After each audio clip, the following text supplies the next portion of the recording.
Anti paper leak bill पर संसद में चल रही बहस आज निर्णायक मोड़ पर पहुंच रही है। लोकसभा में दोपहर 12 बजे इस बिल पर चर्चा फिर शुरू होगी और चर्चा पूरी होने के बाद बिल पर वोटिंग होगी। इस बहस में नेता प्रतिपक्ष राहुल गांधी भी हिस्सा लेंगे। राहुल गांधी दोपहर करीब 12:30 बजे सदन में अपनी बात रख सकते हैं। राहुल गांधी बहस के दौरान पेपर लीक और छात्रों से जुड़े मुद्दों पर सरकार को घेर सकते हैं। अगर ये बिल लोकसभा से पास हो जाता है तो इसे राज्यसभा में पेश किया जाएगा।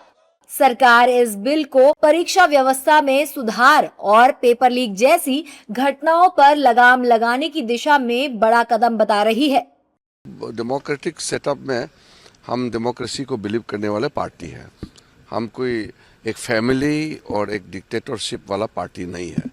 इसलिए जब बिल पे चर्चा होते हैं तो बिल का मेरिट्स पे चर्चा होना चाहिए और वो इधर उधर का बात करके पूरा अपोजिशन पार्टी का जो बहुत बड़ा मौका था कि बिल पे अच्छा से चर्चा हो, वो मौका एक तरीके से गवा दिया।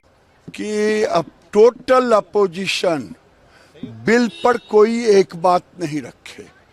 जो कल तक चिल्ला रहे थे, पता नहीं ये बिल पर बहस कर रहे थे या थके मारे युवाओं ने जो इनको दरकिनार कर दिया उसी के ऊपर बोल रहे थे।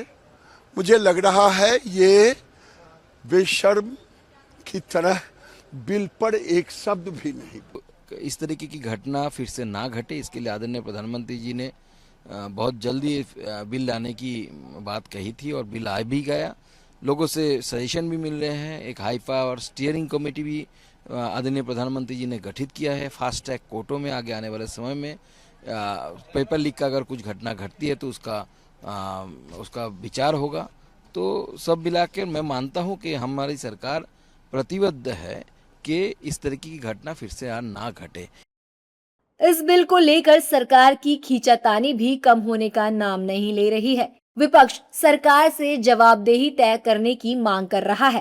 कांग्रेस सांसद शशि थरूर ने कहा कि कानून बनाना अच्छी बात है, लेकिन पेपर लीक के बाद क्यों? सरकार ने ये रोकने के लिए पहले क्यों नहीं किया? ये पहले भी हो सकता था। वहीं कार्तिक चिदंबरम ने भी सवाल उठाए हैं। That is absolutely unfair because in fact the BJP speakers are the ones who kept on giving examples of paper leaks under previous governments. So I made it very clear that I'm not going to indulge in this infantile water-watery. This question is not which party presided over more paper leaks. It should be about the system is broken, how do we fix it? And that's what my speech was about. It was about their bill. They want to punish people. Very good. If anyone is selling the dreams of our children, punish them. 10 years jail, 10 crores fine, whatever, that's up to them. But this is already too late. Punishment is after the failure of the government, after paper leaks. What we need to do is have a system where we prevent paper leaks, not punish after the crime. The discussion is about the bill. The bill is like only punishment after and process after a leak. It is like, closing the barn door after the horses bolt. This is not going to stop the leaks. If you want to really reform the examination process, we need to dismantle the NTA. The NTA is only a society. It has only 24 people working there full time.